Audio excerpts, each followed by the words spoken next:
hoping Dr. Jill becomes a Surgeon General. She's a hell of a doctor. She's an amazing doctor. Maybe there's a chunk of us that really suck as human beings. Maybe that's a reality. Biden's secret emails. A really fishy story. The Post claimed that the emails were found on a laptop computer that was brought to a repair shop in Delaware in the spring of 2019. The FBI is now investigating whether those alleged Hunter Biden emails are actually connected to a larger foreign intelligence operation. They may be related to a foreign intelligence operation. Foreign intelligence operation. Foreign intelligence. Foreign intelligence. Foreign intelligence operation. For all we know, these emails are made up. The information found on the laptop may be part of a Russian disinformation campaign. Part of a Russian disinformation effort. Or maybe it's not. It depends. Not part of a Russian disinformation effort. As much as the media's Iron Dome defense of Hunter Biden was in full tilt just a month ago, no, he is in deep kimchi. He is in trouble. And Donald Trump today spent the day essentially just railing against his Attorney General William Barr for not letting everybody know. And, yeah, no, I understand. If I were Trump, I'd be pissed off about it, too. The last guy got all the breaks. Trump got screwed at every turn by his intelligence folks. And, no, he didn't get the favors that the previous administration got. But that is life. It ain't fair. And so, too bad. And I understand I've been getting all sorts of people saying, oh, my God, the streets over the weekend look like Berlin in the 30s and with brown shirts everywhere, because the Proud Boys are now fighting the Antifa in Washington, D.C. The Proud Boys are drunken, violent louts, and Antifa are moronic, up-educated faux terrorists, and they're in fisticuffs. They deserve each other. Mainly. Right, they deserve each other. There you go. I don't care about Proud Boys beating up on Antifa and vice versa. In fact, I basically, if you're anybody who in these crowds, goes up behind somebody and sucker punches them, and then other drunken louts track you down and beat the crap out of you, I'm fine. I don't care. It's not the 1930s. Because half of the country now is being shown this for the first time, people are saying, oh my God, there's violence now. No, there's always been violence. Antifa's been pulling this crap for years. Portland's been in a state of constant low-level war for a couple years now, So I'm not concerned. It's fine. Do whatever you need to do. I don't care. Well, it's annoying when it bleeds into other people's lives. Like if you're trying to eat at outdoor dining in D.C. and the street fights disrupt your meal, that's when I have a problem with it. Like, leave the normies alone. Just do your stuff. Totally. No, I totally agree. But I'm just so over having to, deal, and it's not even having to. I don't have to. But unfortunately, in the media, it is.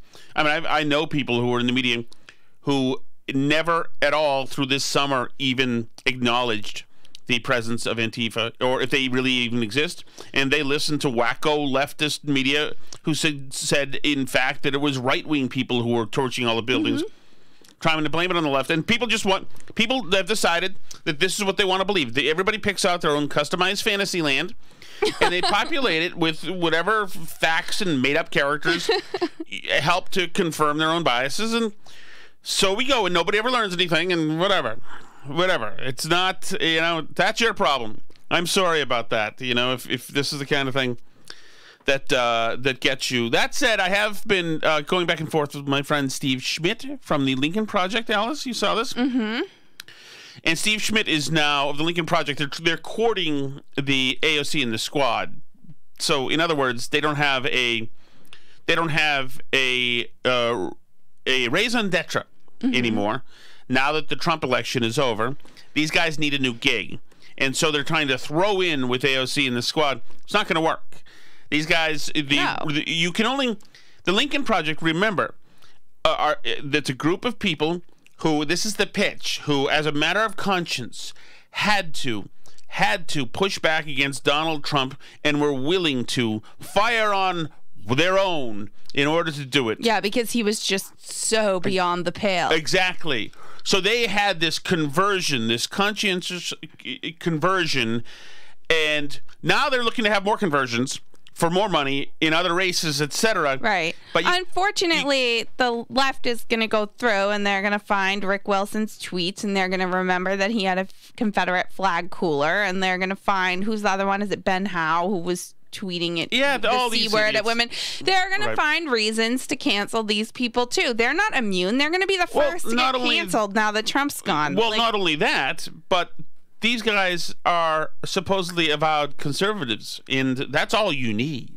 That's all you need. These guys aren't. I mean, I'm sure I wouldn't put it past them. These guys are not democratic socialists. These guys are they'd probably espouse it if it would make them some more money. Look at Jen Rubin. But it's not going to work. Well, she's lost her mind. That's a little bit different. She's literally taken every opposite position than any position she's ever held, just because Trump dared to take. Right, and that's different. But anyway, it is funny. Alice and I were talking about this, and Steve Schmidt. You know, he's. You can check it out on Twitter. He's tweeting at me, but really he's tweeting at AOC. And I just essentially called him. I just said that they were all done, and just said that they're like QVC salespeople right now, but they don't have a product anymore. I am enjoying it because I think they're the biggest dirtbags. I don't care if somebody's anti-Trump. There's a lot of people who are anti-Trump, but those guys are especially dirtbaggery, centric and Rick Wilson is a bad human being, and this whole this game they played, everybody knows how dishonorable that particular game they played is.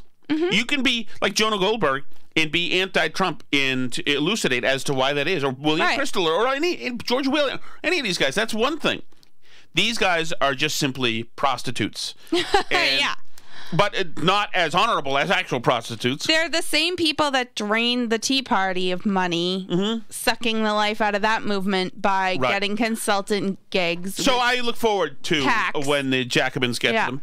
And couldn't happen to a better bunch of folks. But I don't want to talk about any of that stuff, Alice. I even have all sorts of sound here. I don't even want to talk about that. I have a punch list of stuff I want to talk about.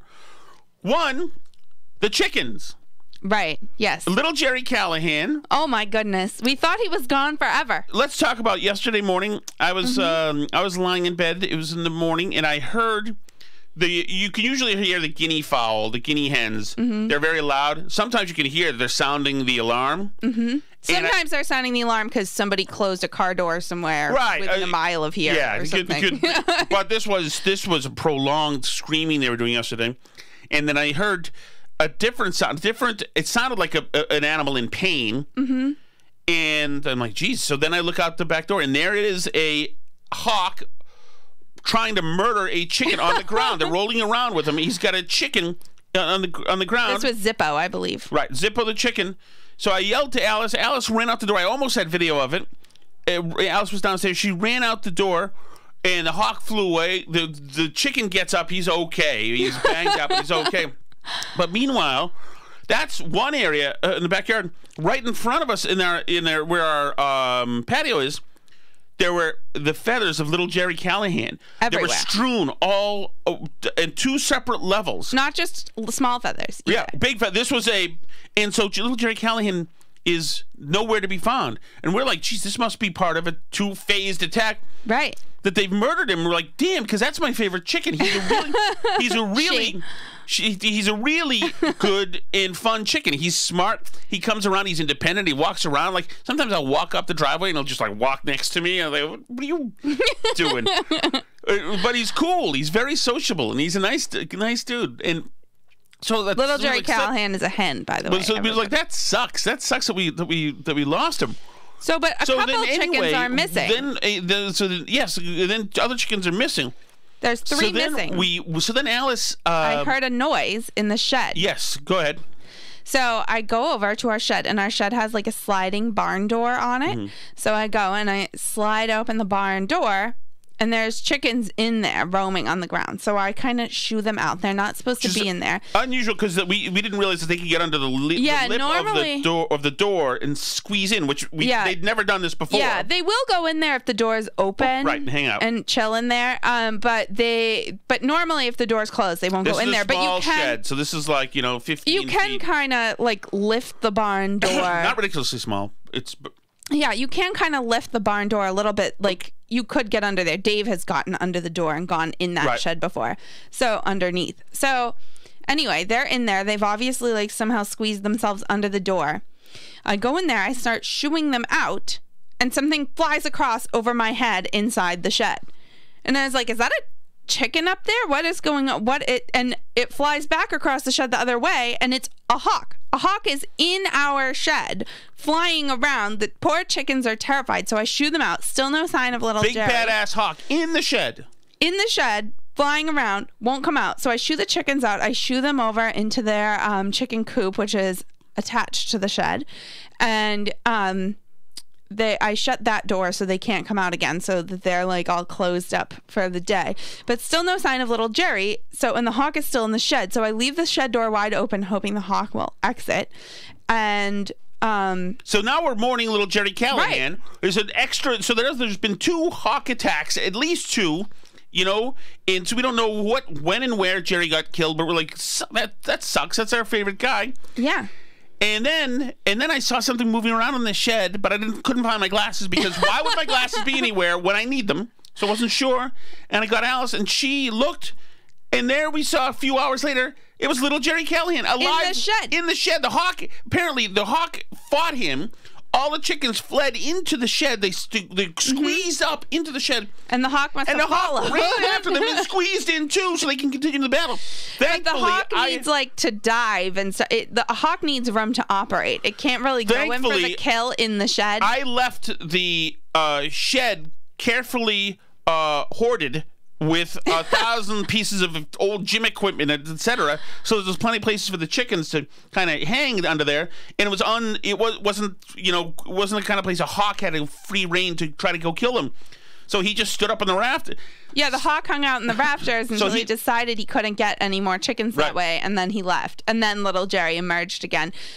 Missing quite a few feathers. Yeah, he's banged up. He's got a couple gashes here and there too.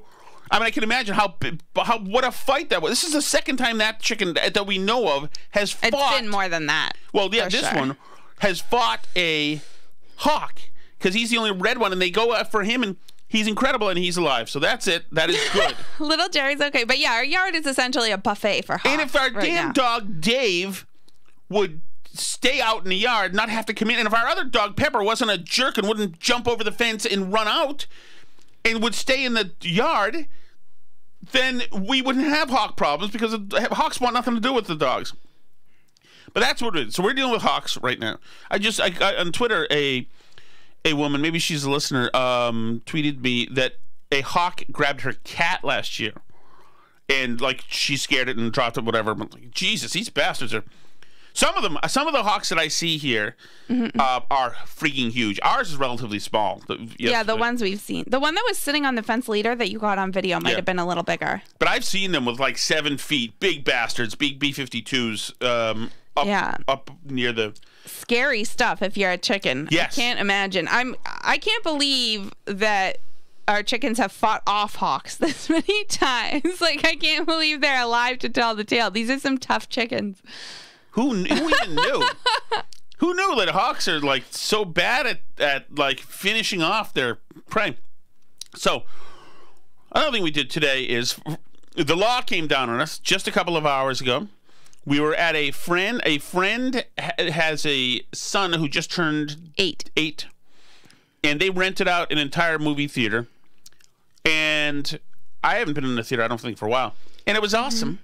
It was awesome to have. So it's only 12 of us in this theater, and our kids got to run around. It was great to do it. We saw the movie Elf. I'm not a what's his name? Will Ferrell. Will Ferrell. I don't get Will Ferrell. I think he is not funny almost ever. I don't get it. I don't get him at all. But I usually like James Caan, and I liked Holly McClackley, or what's her name in this? Zooey Deschanel. Yes, she was very cute in this, and the movie was better than I thought it would be.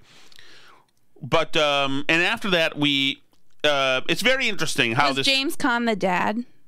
Was that who he is? Oh, okay. Alice from the I don't Godfather, know. Sonny Corleone. He's Sonny in The Godfather? Yes. Oh, I liked Sonny in The Godfather. Yes, of course you did. Okay, Yes. well, that all makes sense. I liked him. Although he did kind of remind me sometimes a little bit of Andrew Cuomo. It's Attorney General Andrew Cuomo, for you else. So anyway, so we went to this thing, and we stood out afterwards. It was so, post-nuclear war. It's very because weird. there's the whole mall is empty, and there's Christmas music being pumped out of some and there's like some all kind lights. of speaker somewhere. But there's almost nobody in the parking lot. But we went to the parking lot and hung out with them after a little bit, and had cupcakes or whatever. And it was just so odd. And even the movie theater, which was totally empty, except Very for us weird. and a couple of other people. Who and the probably were also renting And the movie staff had theaters. to, we had to go tell the staff we needed somebody at the bar to get a beer, and so somebody would come over to the bar and unlock the tap. It felt like the registry in Moscow, must be to get your license renewed. It's like It was very strange. slow, bureaucratic. But we were talking about the idea that a nice looking place. It's the AMC Theater in Methuen. Nice staff, nice. Everything was great. But we talked about the idea that could be the last time that our kids, ages 10 to 2, ever enter a movie theater. All the theaters could close, could go out of business. Yeah, this could be done for movie theaters. I mean, this is really cool and great that they're renting movie theaters to groups to watch movies privately, and they came in with their backpacks on to fumigate the theater with whatever antiseptic spray they come in to do it after we were there. So it's really clean, really safe. You have to wear masks unless you're eating or drinking, and you just go in and watch a movie. But they can't be making a normal amount of money. Or anywhere close to it. It's a maximum of 20 people in the theater. I don't know how much our friends paid for that, but it can't have been a crazy amount of money. And they said it was cheaper because we watched Elf instead of a new movie that was out. But yeah, I can't imagine they can't be making any reasonable amount of money doing that. It's there's no way that's cost effective compared to having all the movie theaters full like they would be on a normal Saturday 2 weeks before Christmas. Yeah. And that's going to be gone. It's so interesting. Well, I did hear one theory. What? So you know how Amazon put all the bookstores out of business, but now they've started opening bookstores? What if Netflix and Amazon and even Disney start buying movie theaters and recreate the studio system from the 30s or whatever, and and then they start showing you can just go see the Netflix new release stuff in the movie theater because Netflix is doing fine during the pandemic, you know? But isn't the value of Netflix that it's a much better experience than the movies? I think the movies are kind of a fun experience. Well, it is fun and it's different. There's no doubt about that. But the Netflix means you can have everything that you want now, a million choices. You can pause it, rewind it, whatever. Flat screens are cheaper than ever, and little audio bars, etc. Yeah, but it's fun to go out and see a movie, and it wouldn't even necessarily have to be new releases. People like to do it with new releases, but we went to see Elf. Chunky Cinema Pub, which is another theater we like. They're doing Die Hard screenings. Oh, really? For Christmas, yeah. Oh, I thought they were closed. The one in Massachusetts is closed. The New Hampshire Chunky ones Cinema are up here. closed. I don't know if you have them where you are. This is just long tables in movie theater. This is really like plates of nachos kind of. It is really gluttonous. It's great. I love. Oh, it's great. And they have table service. Usually there's a bunch of kids, theater. so it's everybody. But they have 21 plus nights, and they're showing Die Hard for Christmas. You can go see. I just don't. I don't see. I also think that there's some people who will never stop social distancing to a certain level, who are scared. Well, you see it now. So I was looking for stuff today for the show, and there's this Bill Gates clip. Did you get that one that I sent you? I don't know, but it's Bill Gates saying things aren't going to be normal till 2022. You know what? I have it, but it just made me angry, so I didn't want to. I didn't want to have it. So it's Bill Gates saying things aren't going to be normal till 2022, and then like you scroll down into the Twitter replies and you see, and there's a bunch of people being like, well, you know, now that we know that masks like stop the flu, we should just really all wear them every year. I think like this is great. We should just all wear masks. And it's not the first people I've seen say that. Like I've seen my liberal friends on Facebook say this. Like, are you kidding me? You love this so much? You love the masks and the snitching and the not getting to do stuff that much? You enjoy this, like, police state nonsense? But some people just love this, I guess. Some people think this is awesome and want it to go on forever. I don't get the appeal, but some people are into it. People are just have been touched. No, it's true. We're not. As Americans, we've had it too good for too long. We're not used to any kind of trauma or any kind of disruption of our lives. So everything is traumatic for us. So, of course, we suck at this. So. But, you know, you wonder, though, like, what are the things, the experiences that the kids will never have? Mm-hmm. You know, like you took those classes at the Ritz-Carlton, right? The etiquette classes are very famous. And, you know, did you have high tea at the Ritz-Carlton? Yeah, so we had high tea, and then you eat dinner at the restaurant, which is... right, so that's in Boston, and it's like the Make Way for Ducklings book is written on that. That Ritz-Carlton is no longer there. It's a the Taj. Right, it's no longer... So that, like, experience, that is not available. I used to work at the Ritz for a brief amount of time, and...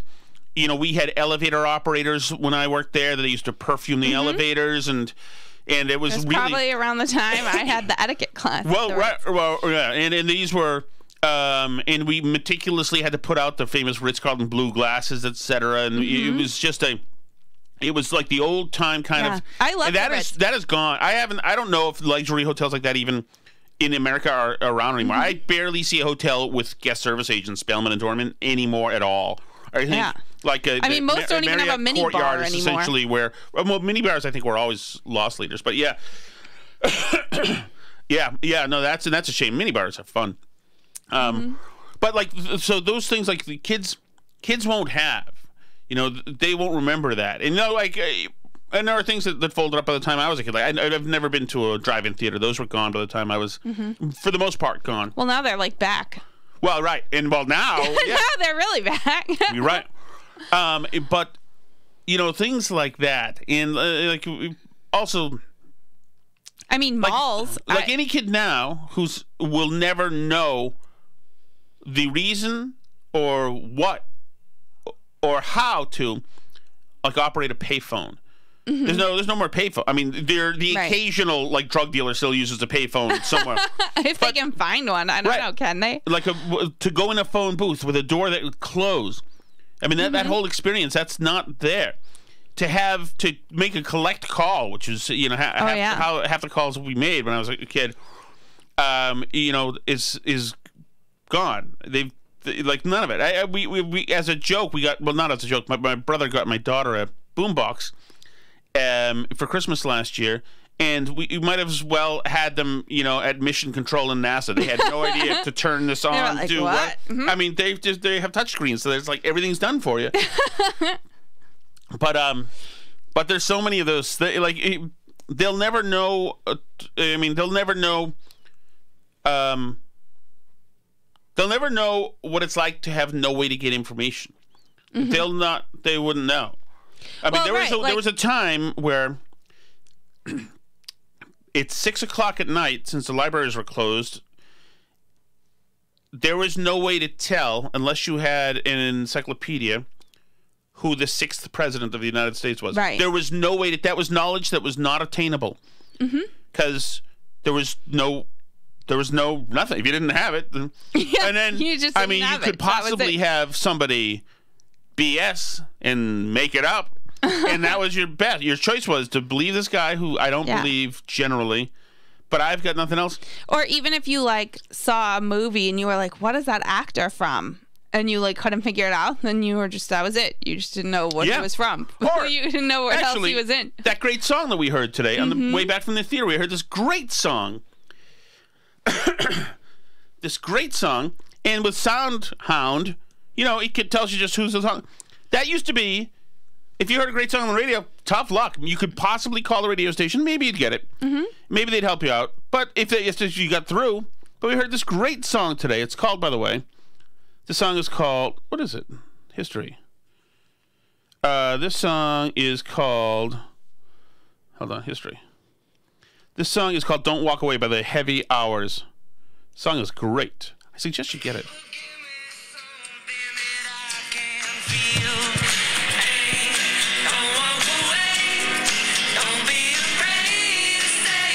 Great song, right? And it was right here. Well, so these are things our kids do have. But, you know, like other things like movie theaters, all those wonderful bars in Boston, and there's so many restaurants that have closed that they'll never know. Like, imagine, like if the Red Hat closes, something that's been, and I don't know if they have closed, but something that's been there since Scully Square days, since vaudeville days. Bang, gone forever. Just gone. Anyway. Well, yeah, and I would be more confident that this stuff would bounce back if half the country didn't seem addicted to the idea of being locked down. That's what I just don't get. Like, I mean, I would be confident that maybe not movie theaters, because they were already kind of having trouble competing with streaming and stuff, especially now that there's precedent for movies to skip the theaters and go straight to streaming. But you know, that would be a problem for movie theaters. But like restaurants, I would think, and bars would come back. People like in-person bars. Look how millennials have like made the craft brewery a thing and like going out to hang at breweries. That's like, you know, I would be confident that this stuff would bounce back and be here again, except there seem to be all these people who are like, well, we're just going to have to get used to the idea we're never going to gather in groups again. And you're like, wait, what? We're about to have a vaccine. Like, why would we never gather in groups again? We're just going to have to wear masks from now on. Like, why? Why would we do that? I don't get it. Like, why do they like it so much? This piece of history that we're in right now is remarkable. So when we were out after this movie and in the parking lot in a remote section, there's, 12 of us, mostly kids, 5, 6, 7 kids, whatever. And adults just shooting the breeze for a few minutes. And a truck pulled up, and this woman with a badge came out, and she said, "Hi, everybody, I'm just really going to need you to wear masks." And she was handing out masks with the blue Methuen logo, and she was really nice. She was really nice. She was awesome. She didn't want it. She was great. So, by the way, City of Methuen, whoever was doing that was great. And the masks are cool. Yeah, now we have Methuen masks. Yeah, I wear masks more often if I got free swag everywhere. and for you listening as well, go back a year ago, and if somebody told you a year from now you'll be standing out in a parking lot and a government official is going to pull up and hand you a mask to put on, you would be like, what? How would we possibly get here for that to be something that happens? And a mall's going to be closed, and you'll hear Christmas music coming out of it, but there's no people around, and the movie theaters are all closed. And I mean, you would think that it's a post-apocalypse. It's very weird. That something would have had that we would be at war or something. Wouldn't make any sense whatsoever. I mean, this is so. Well, and what's incredible is, yes, we all know that people are dying from coronavirus. We've seen the news too. But there's no evidence that any of this stuff actually stops people from dying of coronavirus. This is in the category of we have to do something, so we're doing something, and we don't know if it works, but we're doing it anyway.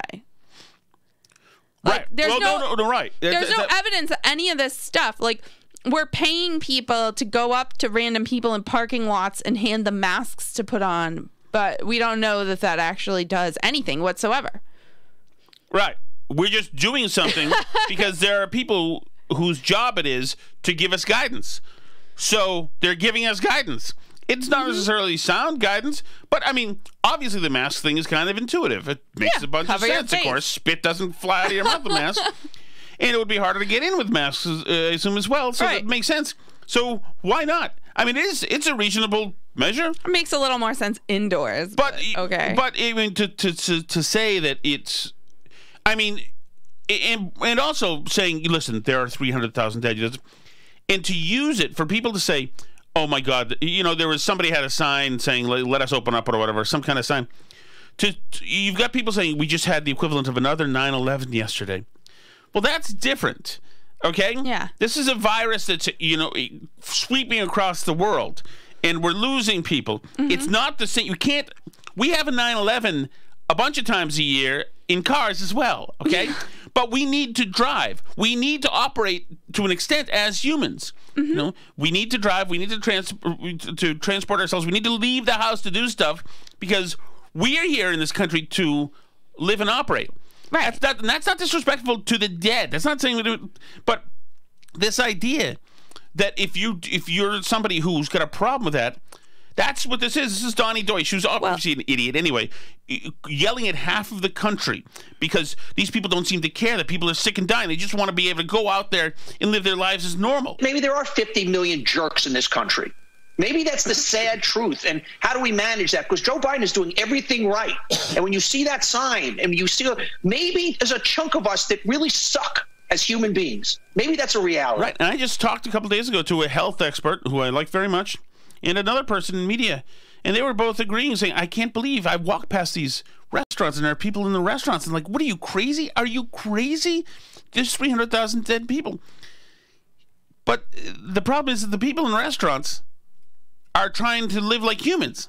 Well, right. I mean, it's the same thing like the airplane rules after 9/11 that didn't do anything.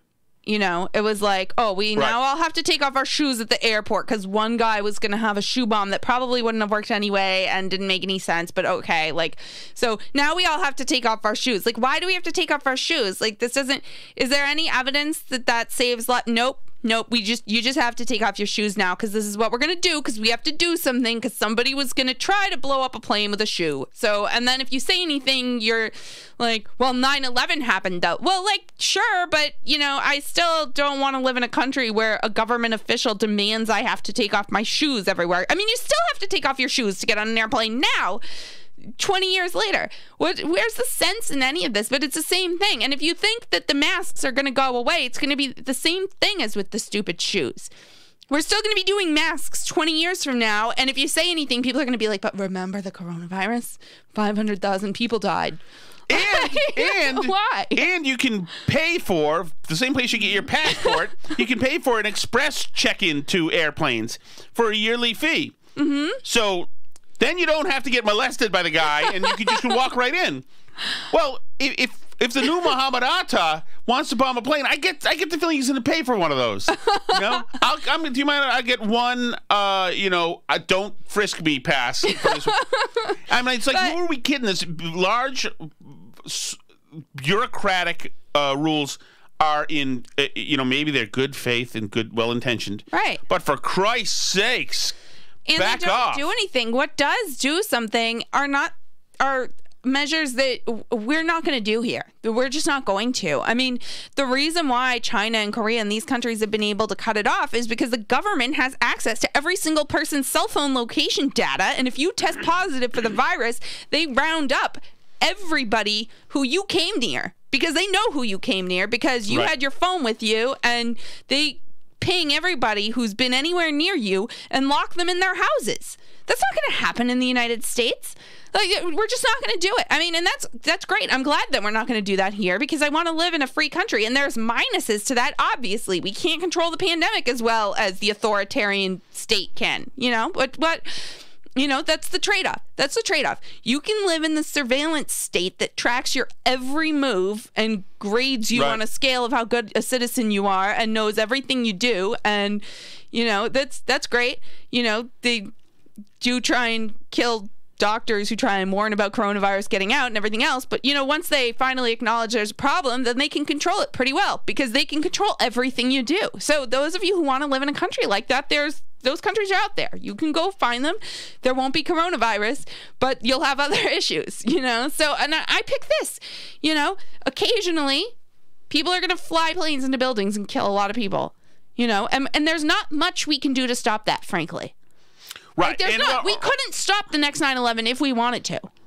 Right. And also, it's, And we can't stop coronavirus. we can't do it. But it makes everybody feel good to run around forcing people to wear masks and shutting down restaurants because that helps somehow in their heads. Then that's what we're going to do, I guess, just to make people feel better about that we're really trying very hard to stop people from dying. Well, Alice, on the good side, we're lucky because in January 20th, During pandemic times, thankfully, we're going to have a doctor living in the White House. Oh, thank God. I mean, that really makes me feel better. Yes, and I was pleased about this, but then a very ugly, or as Dan Kennedy, who gets government money for being on public radio once a week, I assume he gets paid, who teaches at Northeastern University journalism, said somebody wrote a demonic Wall Street Journal opinion piece. Guy named Joseph Epstein wrote this piece about Jill Biden. Madam First Lady, Mrs. Biden, Jill, kiddo, a bit of advice on what may seem like a small, but I think is not a not unimportant matter. Any chance you might drop the doctor before your name? Dr. Jill Biden sounds and feels fraudulent, not to say a touch comic. Who would say something like that to a doctor? Your degree is, I believe, an EdD. Doctor of Education. Right, a Doctor of Education, earned at the University of Delaware through a dissertation with the unpromising title, Student Retention at the Community College Level, Meeting Students' Needs. Wise man once noted that no one should call himself doctor unless he has delivered a child. Think about it, Dr. Jill. And forthwith dropped the doc. I taught at Northwestern University for 30 years. This guy, those days are over, by the way, sir. Oh, yeah, he's been eliminated from their website. Correct. Without a doctorate or any advanced degree. I have only a BA in absentia from the University of Chicago. In absentia because I took my final examination on a pool table at headquarters company Fort Hood, Texas, while serving in the peacetime army in the late 50s. I do have an honorary doctorate, though I have to report that the president of the school that awarded it was fired the year after I received it. Not, I hope, for allowing my honorary doctorate. During my years as a university teacher, I was sometimes addressed, usually on the phone, as Dr. Epstein. On such occasions, it was all I could do not to reply, read 2 chapters of Henry James, and get into bed. It'll be right over. I'll be right over. So yada yada. He writes this kind of snarky thing about Dr. Jill Biden. And I'm totally with him. I have no problem with Jill Biden. Maybe she's a great person, who knows. I know that she's good at defending her husband. I like the dogs. There was also an LA Times story a few years ago about her really kind of insisting to be called a doctor, because she just got her doctorate in the last decade or so. So, which is cool, by the way. Like, I think it's cool when people go back to school at older ages and do stuff they've always wanted to do. And, like, her achievements are great. And as something of a college woman myself, you call your professors doctor in the classroom a lot of times. That's what they introduce themselves as. But, you're in a classroom, but you're in an academic setting. Jerks. Yeah, but you're in an academic setting. It's Dr. Whoever, Dr. Whoever. That's what universities are. It's sort of like part of the thing. This is why I'm a cutter. Fine. I don't mean cutting my wrists. You mean cutting class? Cutting class. But I don't respect that crap. I think it's total pretense. It is pretentious, but that's their world that they're in, right? Like that's where the doctorate counts. It's like when you're in the military and you get addressed by your rank. Like We've you get got called private, our superintendent, or you get called sergeant, but you don't go around and like correct the grocery store clerk for not calling you sergeant when they're checking you out and putting stuff in bags. Our guy is a doctor here. Our superintendent, it's Dr. B or Dr. C or whatever it is. And I don't like in the time of COVID, I'm getting messages from a Dr. B. I would if I had a doctorate. And I don't think I do. If I did, I would be embarrassed to ever use it if I wasn't a doctor. Ever. I mean, I get it in the classroom, in a university setting. Like, that makes sense because that's, it's like using your rank in the army. Like I said, that's the context in which you're called that. That's what it's for. But like, you don't just demand, if you're in the armed forces, you don't just demand to be called by your rank everywhere you go by other people. Doctor. That's what's weird about the doctor thing. And in English, doctor has a meaning different from the meaning it has in academic circles. It traditionally means in English, in modern English, where we speak it in America, it refers to a doctor of medicine, an MD, or other medical professional sometimes. But yeah, you don't, if you go up to people and you're like, hi, yes, I'm a doctor. the assumption is not generally that you're an overeducated teacher, which is what Jill Biden is. Right, and so it brings us to this Whoopi Goldberg cut that one of you guys suggested that we grab. This is Whoopi a few months ago talking about how thrilled she is that we're going to have a new doctor in the White House. Klobuchar is almost certainly, certainly going to be on the short list for vice president. I don't know if she'll ultimately be his running mate, but she'll be on that list. Yeah, I'm hoping Dr. Jill becomes the Surgeon General, his wife.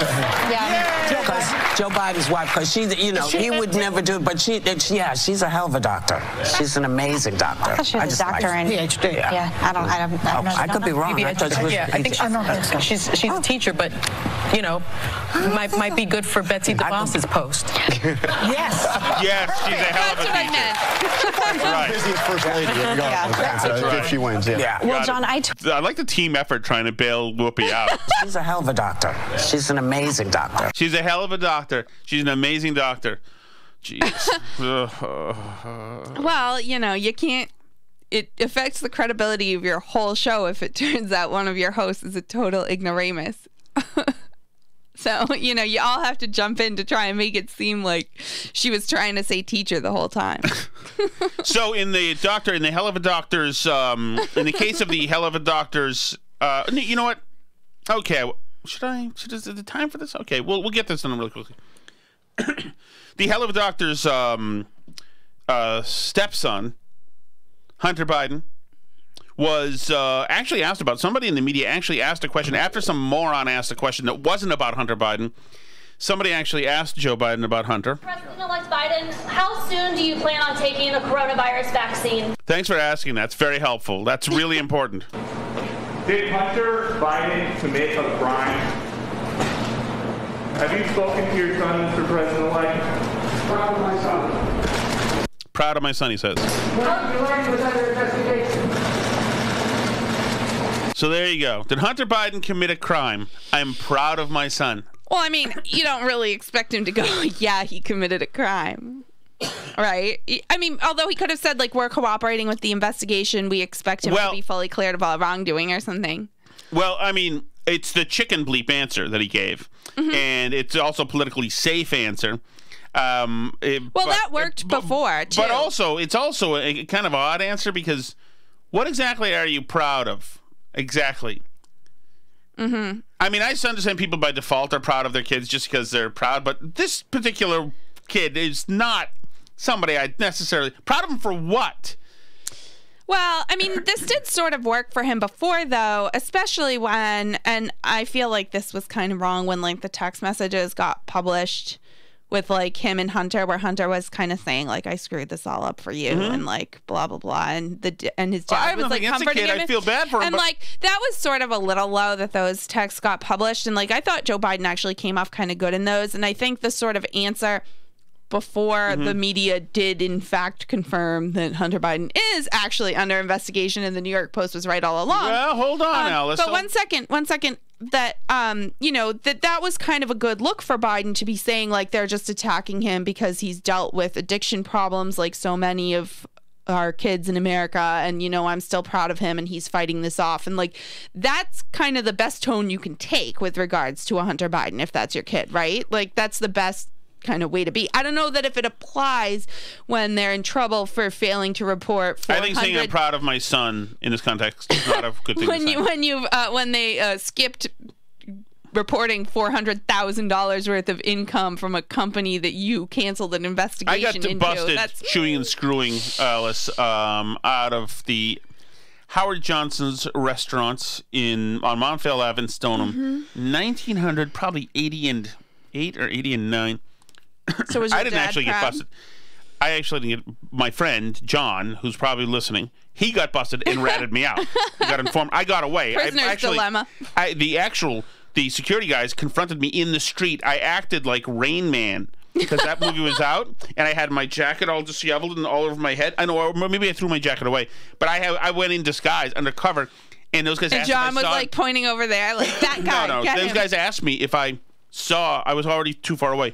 If I saw anybody, and I was like, yeah, I saw somebody over there. He was over there, and there, and I was acting like Rain Man, my best Dustin Hoffman from that thing. And they ran, and I was like, oh my God, that worked. I can't believe it. And I was winded, obviously. Man, I remember those first moments of me and him deciding that we were going to screw out of this restaurant. Mm-hmm. So we ate chicken fingers, whatever, and then walked slowly out of the table, and then ran towards the door. And the moment we got even towards the door, we heard guys say, "Stop! Stop! Right now! Stop!" Security knew, and then they to open that door, open the door, and then just hear no noise, but running, trying to run through the bushes, and they were gaining on us for a second, and running, bushes, the trees, the woods, and over the street, and they got him somewhere. And he was a faster runner, but we must have split up. But yeah, they busted me. That's right. They busted me, and then. So were your parents? No, they didn't proud? bust me. But John went. They busted John. His mother picked him up. I didn't know that he had gotten busted. Mm-hmm. I went over to his house and was like, John. And he said, yeah, they busted me. They already know. And I said, really, John? And then his mother came out and tried to push me down the stairs or something. She was very upset at me. So that's when he told on me, whatever. And my dad, so my dad, he said, why'd you do it, man? And I said, I just was bored, wanted to see what it was like. And he asked me if I was proud of it. And I said, no, not really. And he was like, oh, okay. Well, I'm not proud. I can tell you that. I'm thoroughly embarrassed now by this. Well, it was quite an exhilarating moment. I can tell you that. It was not an honorable moment. And I wouldn't, if those security guys had found me and beat the crap out of me, I had it coming probably. And if you were the waitress, I'm sorry about that. That was not honorable. And I think we probably had money. We were just idiots. So, because boys are idiots. I'm glad you got caught. I didn't. I got ratted out, Alice. You were apprehended. I'm pleased. Justice was served. So anyway, but if anybody was to ask my dad at the time, did your son just get busted for shoplifting? He would never have said, I'm proud. It's just an odd thing to say. It's just like a disjointed thing to say from the topic. You don't have to say, you can say, I don't want to talk about that right now. We've all got challenges, whatever, or something. But just proud just seems like an odd thing. Yeah. It's really like he's an awesome kid. At that moment, too, proud? No, doesn't do anything for me. That restaurant's gone, too. My kids will never know what it was like to eat at a Howard Johnson's. Did you ever go to one? I didn't eat at a Howard Johnson's, but I took swimming lessons at a Howard Johnson pool when I was a little kid. Well, that's something. It used to have a Chili's next to it. Really? Mm-hmm. Why did I get on that? Because Joe Biden said he was proud of Hunter when the media asked. Oh, that's right. So let's go a little bit, since the media here, I want to go just into a little bit of the evolution of where the media's been on Joe Biden. This is from the Media Research Center. And this is last year and 8 months ago, when there was already dirt on Hunter Biden. The media, having never reported anything, this is their Iron Dome defense, just shut everything the hell down. I just want to deal in fact, because there is so much speculation out there, and there is zero evidence that Hunter Biden or Joe Biden did anything wrong here. We should note, again, and you and I have said this on the air many times, there is no evidence that Joe Biden was, involved in any wrongdoing. Of course, I want to note that there is no evidence that Joe Biden or Hunter Biden has done anything wrong. I just want to reiterate. And let's be clear for the viewers. There is no evidence Biden did anything wrong. We're going to sit here patiently and wait to see if there's evidence. We're not going to look into it, make phone calls. If somebody produces some, we will try not to notice it. I'll note again, because it's important. There is I repeat, no. There is no evidence that either Biden did anything illegal. Now, and of course, they would never think about reporting on the speculation. There's no evidence. No, we're not going to report on speculation. One doesn't report mere speculation. That would be irresponsible. Exactly. Like if somebody had a dossier or something, that would be, you can't just report on that. Beds and golden stuff. You can't just report on that without verifying the information. Right. There's been no evidence. There was no evidence. There's no evidence. There is no evidence. There is not an iota of evidence. No evidence Biden did anything wrong. There's really no evidence that Joe Biden did anything wrong. Nobody's ever accused there's no evidence whatsoever that Joe Biden did anything wrong. Got that? Joe Biden did nothing wrong. Hunter Biden did nothing wrong. That's a good mashup. Well done, Media Research Center. So then, when the New York Post story comes out, Biden's secret emails. A really fishy story. The Post claimed that the emails were found on a laptop computer that was brought to a repair shop in Delaware in the spring of 2019. The FBI is now investigating whether those alleged Hunter Biden emails are actually connected to a larger foreign intelligence operation. They may be related to a foreign intelligence operation. Foreign intelligence operation. Foreign intelligence. Foreign intelligence. Foreign intelligence operation. For all we know, these emails are made up. The information. This is just, days before the election, and this is what they're doing, just shooting it down. The Iron Dome. There's also, I believe, no evidence that it's Russian disinformation. Whoa. Information found on the laptop may be part of a Russian disinformation campaign. Part of a Russian disinformation effort. Described by many intelligence experts as having hallmarks. All the hallmarks of a Russian disinformation. Russian disinformation campaign. This is a classic example of the right-wing media machine. Exactly. There you go. The right-wing media machine.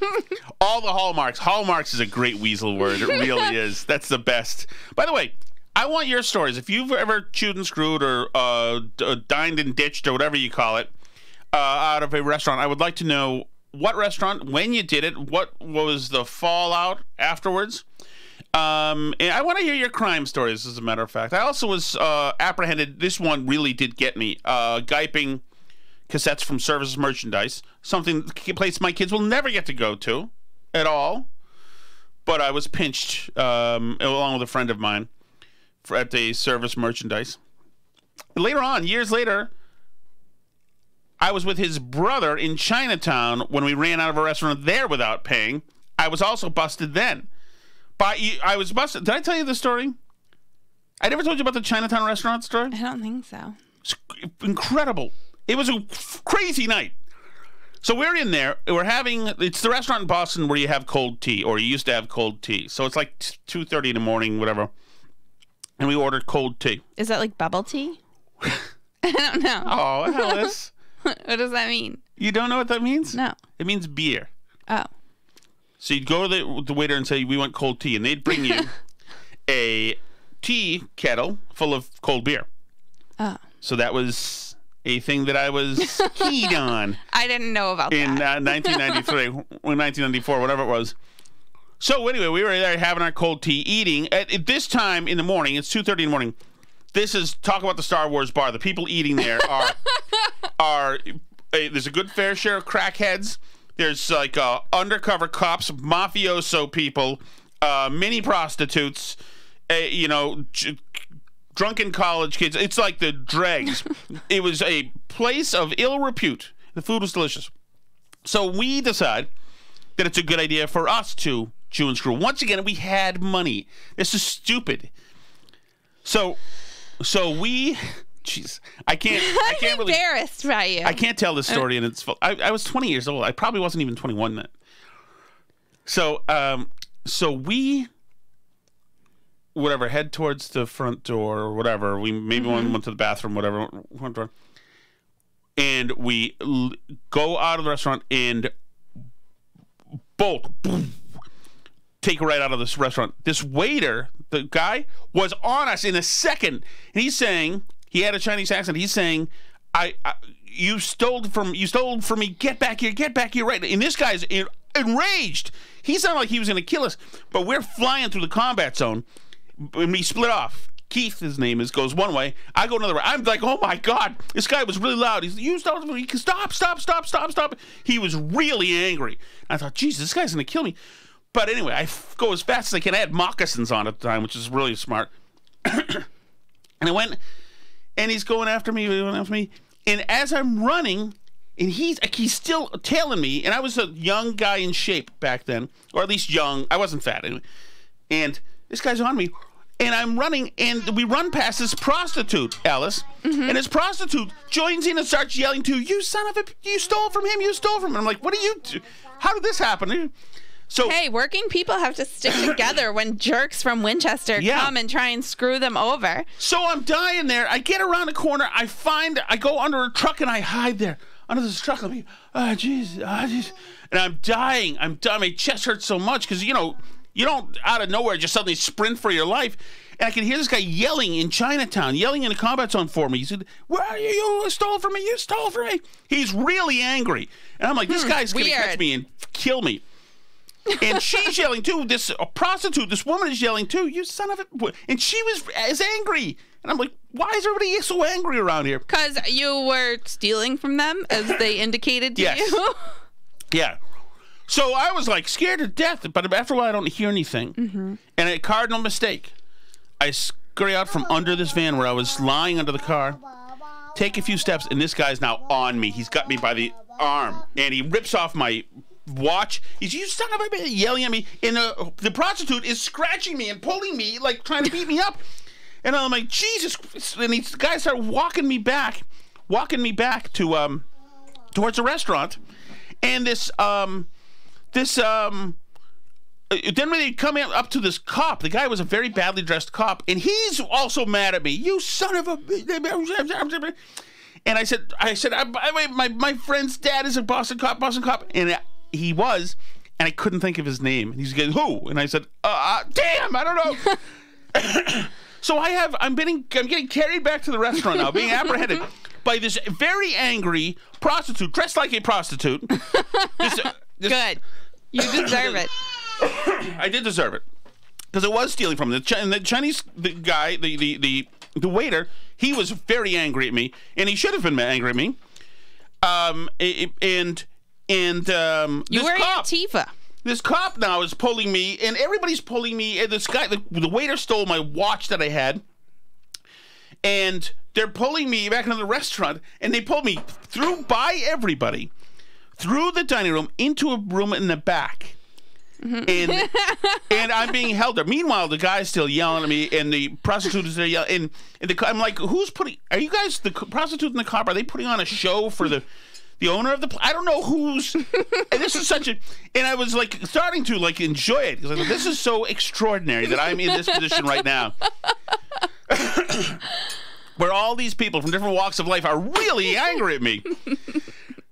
And then this guy comes in, the owner, I think he was an Asian guy, in a full white tuxedo, and this guy has presence, and everybody backs off when he walks in, and I'm like, holy Jesus, this is a man who I don't want to be upsetting, and I believe I just have, and I'm going to end up in mini dumpsters very shortly.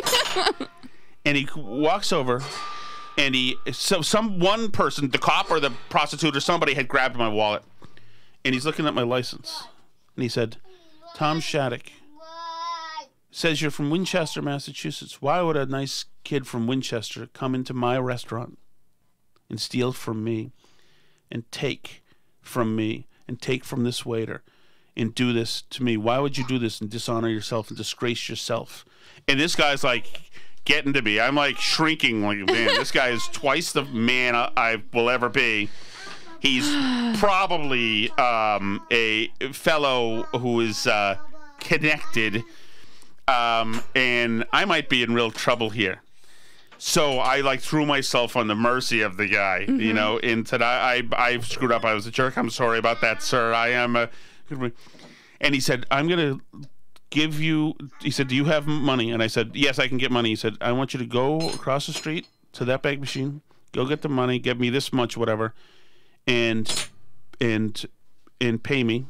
Was it like approximately the amount you owed, or was it? Yeah, no, it wasn't. You know, like, you could have said 500. But so I got I will go to the bank machine. I pay the money. I go back. I give him the money. I said, by the way, your guy there, the waiter, took my watch. He stole my watch, and he said to the waiter. He said, you are really bold. By the way, I went in like a year later and asked the waiter, and again, and he said, "No, I didn't. I don't even know. I don't even know you. Bastard stole my watch." He did take it. That was that was revenge. Tough luck. Yeah, it was so anyway, and this is how, of course, this stuff works. So then I get them. They give me my belongings back. I take the walk of shame out of the restaurant again. This is a big open restaurant. It's all just open tables. So they saw me. I walk over, and then I step out onto the street. And then my friend, who was there with me, then pulls up in his truck. Tom, get in. Let's go. Let's go. I'm like, Jesus. Too late now. Yeah, you missed everything. You missed everything. It's all over. We've paid. I need to get a tetanus shot because somebody's 6-inch long fingernails have been.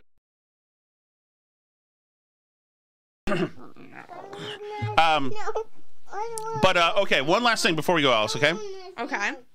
I was on a Todd Feinberg show on WTIC 1080. Mm-hmm.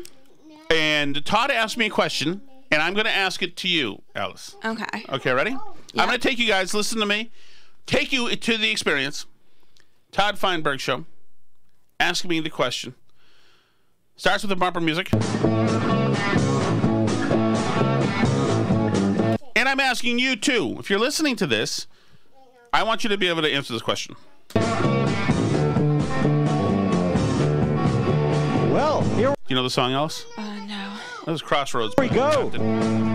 It's a Thursday afternoon. Tom Shattuck is here. Thomas, the delightful newspaper guy, radio guy from Massachusetts. Hello there, Tom. How are you, Todd? What a beautiful day. Oh, stop being so banal. Who cares what kind of day banal. it is outside? Life is about these small occasions, Todd, where we can make observations and appreciate the surroundings and the miracle that is this earth. And damn it, I'm enjoying this day. I'm enjoying these times. Fine, if that's... If she's with material like that, you know, it's no surprise I'm welcome back every week. That's how you want to be. If you want to be all pleasant and starry-eyed... Questions coming. Go ahead. Go ahead. So I wanted to run something by you. Producer Mike said he was, when I was talking to him a few minutes ago, our first conversation of the day, he said he was taking out a test to find out what his political compass was. It's called politicalcompass.org, a political philosophy test. So I'm going through these questions. I came to one that just got me really excited. And tell me how you would answer this one. And the answers are agree, disagree, or strongly agree, strongly disagree. Okay. Those with the ability to pay should have access to higher standards of medical care. Alice? Yes. You believe yes? Yeah. It doesn't seem to be unfair to you? The reason why better medical care exists and is eventually available to more people is because people with the ability to pay have paid for it. So, you know, a lot of things start out as being like only for those who can pay for this better thing, the faster test, this, that, the other thing. But like, you know, a great example is like a lot of these pharmaceutical drugs. The reason why, you know, European countries are able to, I can turn the phone back on.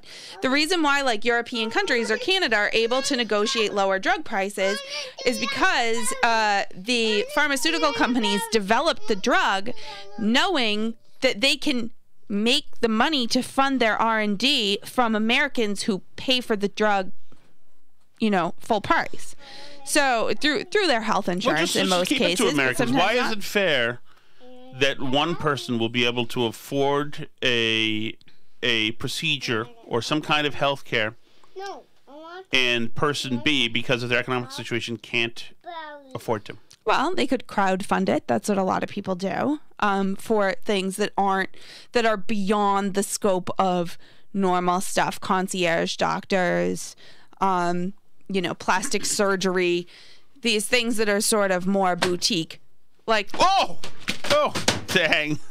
Jesus. That is terrible. All right. We'll continue this tomorrow, Alice, since Alice is a concussion right now. I hope you can afford the CT exam. Yeah, so we are the Burn Barrel Podcast. You can find us on Twitter at Burn Barrel Pod, Facebook.com/Burn Barrel Podcast. You can email us, burnbarrelpodcast@gmail.com, Parler at Burn Barrel Podcast. You can find us on YouTube. Subscribe to our channel there to watch our videos. Send us a comment on there. Hit like. C'est la vie.